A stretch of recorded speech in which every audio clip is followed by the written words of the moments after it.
వాస్తవానికి సనాతన ధర్మం అని చెప్పి పవన్ కళ్యాణ్ గారు ఎత్తుకున్నాక పక్క రాష్ట్రాల వాళ్ళతో పెట్టుకొని పక్క రాష్ట్రాల వాళ్ళకి కూడా కౌంటర్లు ఇచ్చుకుంటూ పూర్తి స్థాయిలో హిందువులకి లేకపోతే ముస్లిమ్స్కి లేకపోతే ఇంకోటి ప్రతి ఒక్కరిని విడదీసే వ్యాఖ్యలు చాలా చాలా చేశాడు.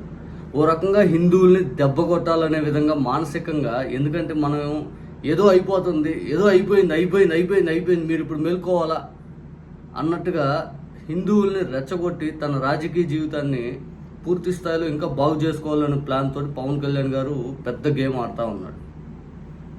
ఆడుతూ ఉన్నాడు. మరి ఆయన సక్సెస్ అవుతాడా అంటే వాస్తవానికి ఆయనే ఒక ఫెయిల్యూర్ పొలిటీషియన్. 2024లో ఏదో లాటరీ టికెట్ మీద కొట్టినట్టుగా ఏదో అదృష్టం మీద వచ్చింది. ఈయనంట జగన్మోహన్ రెడ్డి గారిని ఒక సీటు పంపిస్తాడంట, ఒక సీటుకి.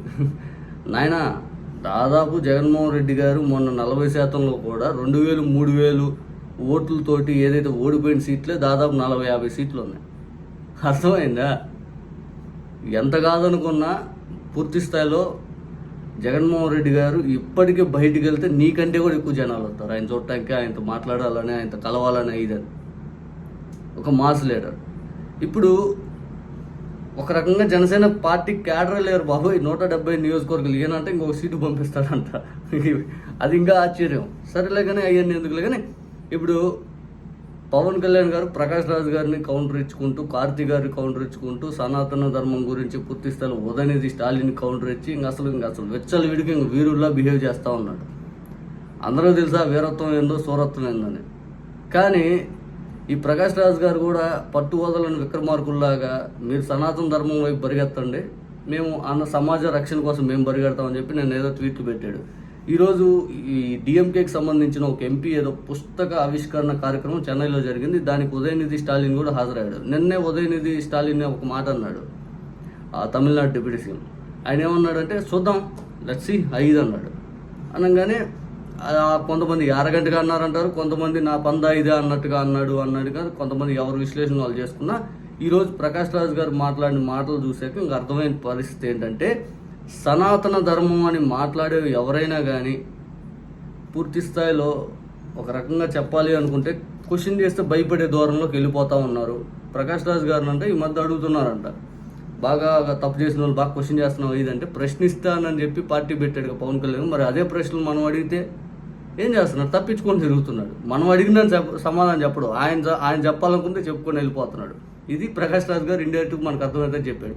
ఇప్పుడు వాస్తవానికి ఉదయనిధి స్టాలిన్ ఏం చెప్పాడు, సనాతన ధర్మం కంటే కూడా సమాజ రక్షణ కోసం పరిగెత్తాలి అనే విధంగా నాడు ఆయన కామెంట్స్ చేశాడు. ఇప్పుడు అదే దోవలో ఉన్నారు వాళ్ళ పార్టీ పందనది. డిఎంకే అంటేనే వాళ్ళు నాస్తికత్వం వాళ్ళది. ఇది కరుణానిధి గారు కానీ లేకపోతే వీళ్ళందరూ వాళ్ళు నాస్తికులు. వాళ్ళు కరుణానిధి గారు డైరెక్ట్ స్టేట్మెంట్ ఇచ్చారు, నేను నాస్తికుడిని అది ఇదని. ఇంకా వాళ్ళు ఇది ఎంత ఎందుకు పాటిస్తారు? వాళ్ళ స్టేట్మెంట్ అది, వాళ్ళ హక్కు అది, వాళ్ళు మాట్లాడుకుంటారు. మీ హక్కు అది, మీరు మాట్లాడుకుంటా అన్నట్టుగా పవన్ కళ్యాణ్ గారు అర్థం చేసుకోవాలి. ఇంకా అర్థం చేసుకోకపోతే ఎట్లా?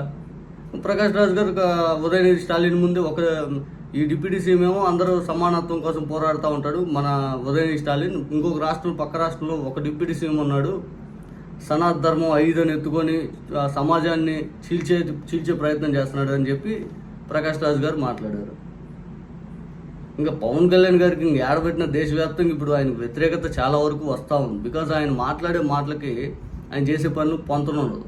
ముందు సనాతన ధర్మం అంటే అర్థం తెలుసుకొని మాట్లాడు స్వామి అంటే దానికి మాత్రం మాట్లాడటం. ఏం చేస్తాం?